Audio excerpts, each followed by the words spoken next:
everybody, this is Shawn Valentino, your host on the Red Carpet Movie Review. And today, we're here live at Comic-Con in San Diego. Welcome to the Red Carpet Movie Review. And today we're going to review Dunkirk.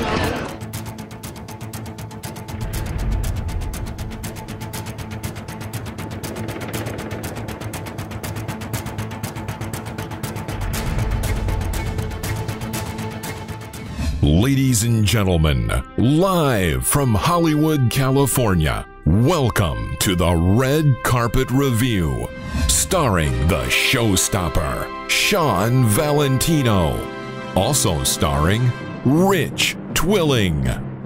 This week's special guest, supermodel Kim Do. Today we review Dunkirk, live from the red carpet.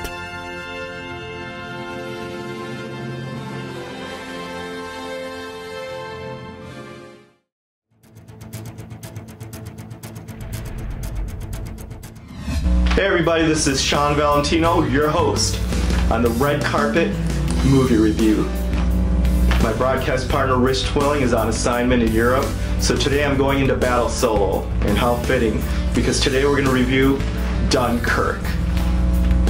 Now, Dunkirk is directed by Christopher Nolan, and it tells the real-life story of thousands of Allied soldiers that were stranded in the seaside city of Dunkirk during World War II after the Nazi invasion of France.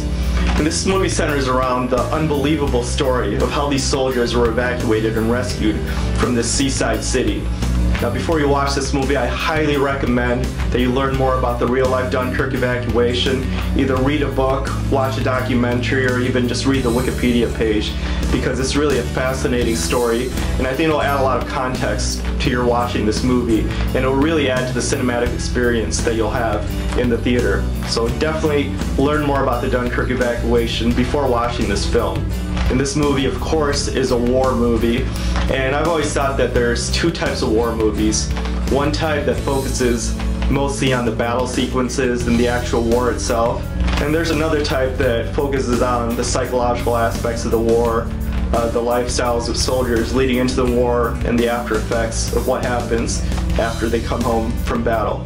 And a few examples of classic war films that focus on the battle include Platoon, Apocalypse Now, and even the recent Hacksaw Ridge, and movies that focus more on the psychological aspects of the war and how it impacts them both before and after going into battle include Born on the 4th of July, From Here to Eternity, and Deer Hunter.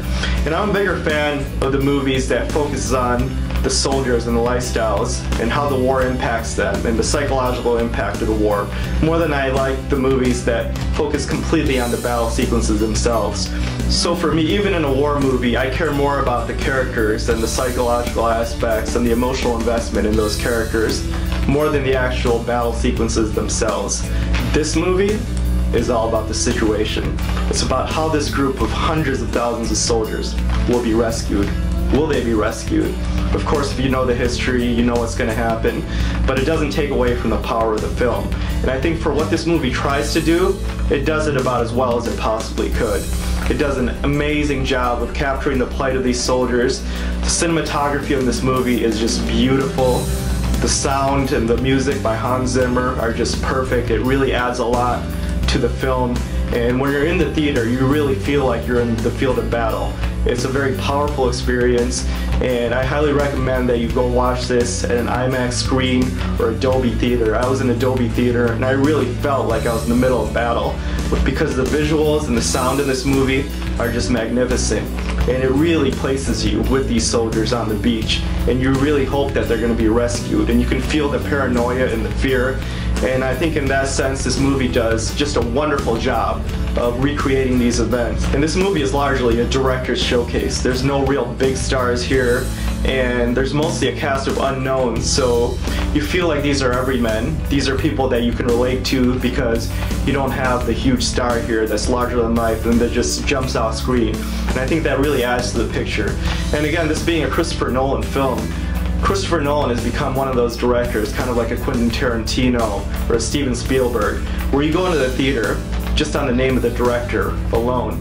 And since he writes this movie as well, and he writes a lot of his movies, obviously he's very familiar with the source material. He just does a magnificent job of translating his writing onto the screen. And of course, we're all familiar with Nolan from the Batman trilogy, from Inception, from Insomnia, and of course the magnificent Memento. And with this film, he proves once again why he's one of the preeminent directors out there, and his name alone guarantees a level of quality and also box office success. And despite the excellent job that Nolan does in bringing his story to the screen, I have a major problem with this movie, and that's that I just don't really care about any of the characters. There's really no backstory to any of these characters on screen. And like I said before, this movie is all about the situation, about these thousands of soldiers that are stranded. But without really caring about any of the characters, without really learning anything about them, I had a very difficult time getting emotionally invested in the film itself. And of course, in an unbelievable large-scale story such as this, there's a lot of smaller stories that could be told about real-life heroes, and I would have preferred if Nolan focused on a couple small stories in the context of this large-scale evacuation, and I think that would have made it a much more powerful picture. But despite the directorial choice to not focus on any of the individual characters, it was nice to see a couple of my favorite actors on screen, Kenneth Branagh and Cillian Murphy. I think they had a great screen presence and a touch of gravitas to any film they're in, and whenever they were on screen, I was invested, despite the fact I didn't really know anything about their characters. Additionally, you have a large cast of unknown actors here that just do a wonderful job of really placing you in this story. The acting overall is just excellent. I think the fault here is more in the story and the conceptualization of this film, where you don't really focus on any of these characters, but everybody does a great job in playing their role. And like I said before, for what this film is trying to do, it does an amazing job. Christopher Nolan once again shows why he's one of the best directors in the world, and I highly recommend that all of you check this movie out.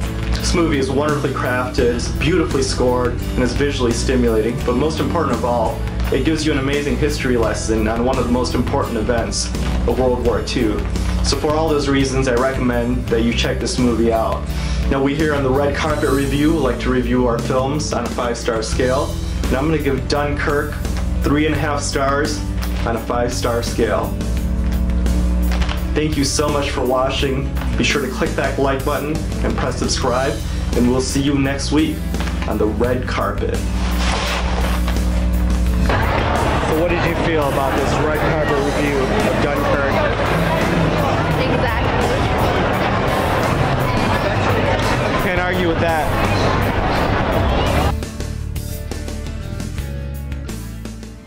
Thank you for watching the Red Carpet Review. Proceed to click that like button and press subscribe for weekly movie reviews past and present. We'll see you soon on the Red Carpet.